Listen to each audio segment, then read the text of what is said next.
નમસ્કાર દર્શક મિત્રો, હું નેહા સોની ગુજરાતી રસોડુમાં આપનું સ્વાગત છે। આજે આપણે બનાવીશું લીલવાની કચોરી।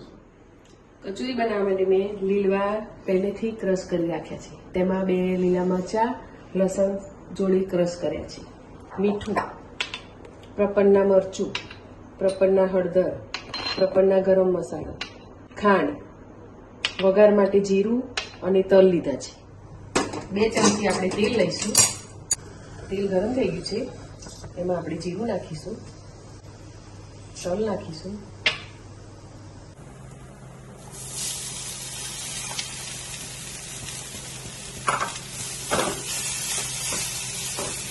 હવે આ શેકાઈ ગયું છે, તેમાં જરૂર પ્રમાણે મીઠું, મરચું,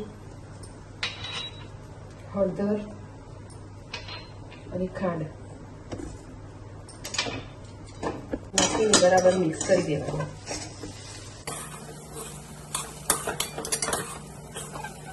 બધું મિક્સ થઈ ગયું છે, છેલ્લે આપણે ગરમ મસાલો નાખી મિક્સ કરી ગેસની ફ્લેમ બંધ કરી દેવાની। હવે ઠંડુ પડે ત્યાં સુધી આપણે લોટ બાંધી દઈએ। હવે આપણે ઘઉંનો સાદો લોટ બાંધીશું।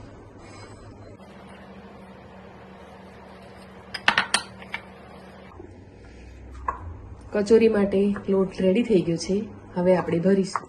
હવે આપણે કચોરી ભરવાની સ્ટાર્ટ કરીએ।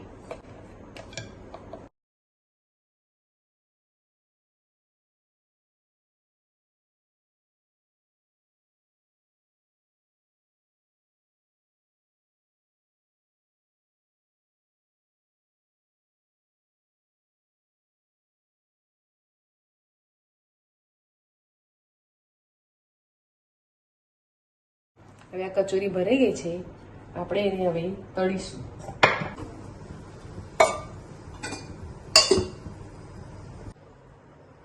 હવે આ તેલ આવી ગયું છે, કચોરી આપણે તળી લઈએ।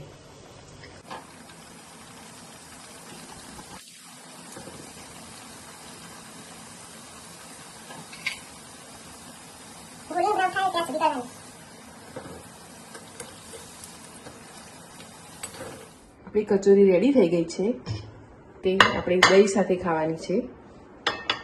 તેમાં આપણે મીઠું અને મરી પાવડર નાખી સર્વ કરીશું।